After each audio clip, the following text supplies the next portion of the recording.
नमस्कार। आज हम एमए फाइनल तृतीय प्रश्न पत्र के अंतर्गत महाकवि भास के नाटकों में सामाजिक परिस्थितियों का अध्ययन करेंगे। भास के नाटकों में उस समय की सामाजिक परिस्थितियों का भी ज्ञान उपलब्ध होता है, जैसे कि वर्ण व्यवस्था। भास के समय में चातुर्वर्ण्य की व्यवस्था दृढ़ दिखाई पड़ रही है। बौद्धों के प्रबल प्रहार के बाद भी ब्राह्मण वर्ण सर्वोच्च स्थान का अधिकारी था। वे विद्वान, धार्मिक तथा सत्यवादी माने जाते थे। राजा लोग विशिष्ट ब्राह्मणों का सत्कार करने के लिए आसन से उठ जाया करते थे। ब्राह्मणों के वचनों को लोग सत्य करने का प्रयास करते थे। ब्राह्मणों को विशिष्ट अवसरों पर भोजन कराया जाता था और उन्हें दक्षिणा दी जाती थी। ब्राह्मणों में पुरोहित, तपस्वी तथा विद्वान हुआ करते थे। कुछ ब्राह्मण अन्य प्रकार की वृत्तियों का आश्रय लेते थे। ब्राह्मणों में कुछ लोग दुष्ट प्रकृति के होते थे और चोरी आदि जैसे कुकृत्य भी करते थे, जैसे कि सजलक का चरित्र। ब्राह्मणों के बाद श्रेष्ठता कर्म में क्षत्रियों का दूसरा स्थान था। वे युद्ध विद्या में कुशल हुआ करते थे। राज्य पद के भी वे अधिकारी हुआ करते थे। दान करने में वे संकोच नहीं करते थे। युद्ध से भागना अक्षम्य अपराध था। दुर्बल की बलिष्ठ से रक्षा उनका प्रधान कर्तव्य था। ब्राह्मणों का क्षत्रिय सम्मान करते थे। वैश्य व्यापार में संलग्न रहते थे। शूद्रों का कर्म सेवा था और छोटे पैमाने पर वे कृषि आदि में भी संलग्न रहते थे। चारों वर्णों के अतिरिक्त वर्ण ब्राह्य चांडाल हुआ करते थे। ये जन्मना चांडाल होते थे तथा दूसरी जातियों से बहिष्कृत लोग भी इस कोटि में आते थे। ये लोगों की दृष्टि से ओझल रहने का प्रयास करते थे। साधारणतया ये लोग नगर के बाहर रहा करते थे। अनुक्रोश तथा दया का इनमें अभाव माना जाता था।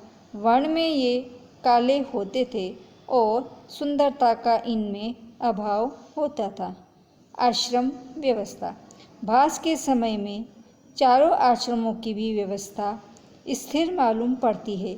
प्रारंभिक आश्रम ब्रह्मचर्य था। लोग ब्रह्मचर्य आश्रम में विद्या अध्ययन किया करते थे।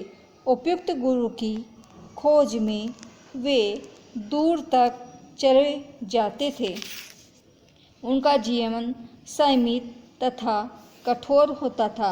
ब्रह्मचर्य के बाद गृहस्थाश्रम में लोग दार परिग्रह कर सांसारिक जीवन में व्यस्त रहते थे।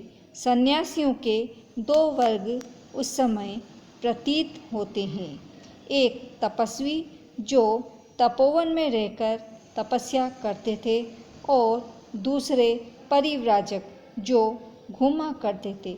स्वप्नवासव दत्तम के प्रथम अंक में भी यह ज्ञात होता है कि स्त्रियां भी तपस्विनी होकर जंगलों में निवास करती थी। मगधराज माता इसका उदाहरण है। संयुक्त परिवार प्रथा। भारत में संयुक्त परिवार की प्रथा बहुत प्राचीन काल से चली आ रही है। भास के समय में भी परिवार संयुक्त ही दिखाई पड़ता है। इसमें कुटुंब का ज्येष्ठ व्यक्ति प्रधान होता था। उसकी आज्ञा सर्वोपरि होती थी। पिता यदि पुत्र को मृत्यु के गाल में भी भेज दे तो वह सहर्ष जाने के लिए उद्यत दिखाई पड़ता है। राम का वनवास तथा मध्यम व्यायोग में मध्यम पुत्र का राक्षसी का आहार बनने के लिए उद्यत होना इसी बात का प्रमाण है। विवाह विधि। मनु ने विवाह की 8 विधियां बताई है। भ्रांयो देवस्तथैव आर्ष प्राजापत्यस्तथा सूर गांधर्वो राक्षसश्चैव पेशाच्च अष्टमो मतः। भास के नाटकों में इनमें से कई का उल्लेख मिलता है। पद्मावती तथा उदयन का विवाह ब्राह्म कोटि में आता है। अविवाहक में काशीराज अपने पुत्र जयवर्मा के लिए कुंती भोज की कन्या मांगने के लिए दूत भेजते हैं।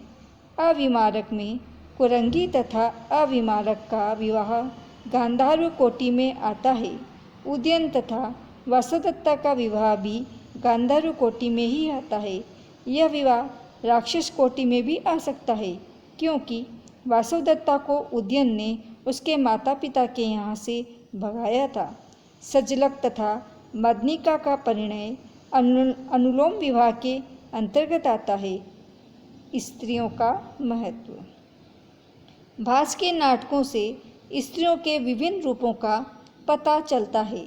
कन्याएं पीतगृह में स्वच्छंदता से घूम फिर सकती थी। वे गीत वाद्य आदि नाना कलाओं को सीखती थी। वे सखियों के साथ कंदुक क्रीड़न भी करती थी। विवाह के बाद उनका जीवन संकुचित हो जाता था। पर्दा प्रथा का अस्तित्व भी उस समय दिखाई पड़ता है। स्त्रियां पतियों की अर्धांगिनी होती थी तथा पति पर उनके भरण और संरक्षण का दायित्व था। स्त्रियों का कर्तव्य सभी अवस्थाओं में पति का अनुकरण करना था। राजपरिवार की स्त्रियां पर्दा प्रथा का अनुकरण करती थी। जन विश्वास। लोगों का जादू टोने में विश्वास था। अभिचार के आश्रय से लोग अंतर्ध्यान या प्रकट हो जाते थे। मंत्रों के बल से कपाट खुल या बंद हो जाते थे। ऋषियों का शाप अक्षरशः सत्य माना जाता था। कभी कभी शाप साक्षात विग्रह धारण कर लेता था। विपत्तियों को दूर करने के लिए यंत्र मंत्र का उपयोग होता था। ज्योतिर्विद्या में लोगों का पूर्ण विश्वास था।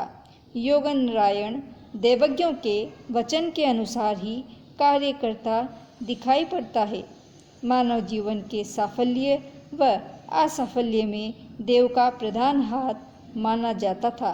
शांति संपन्न करना तथा ब्राह्मणों का भोजन करना प्रचलित था।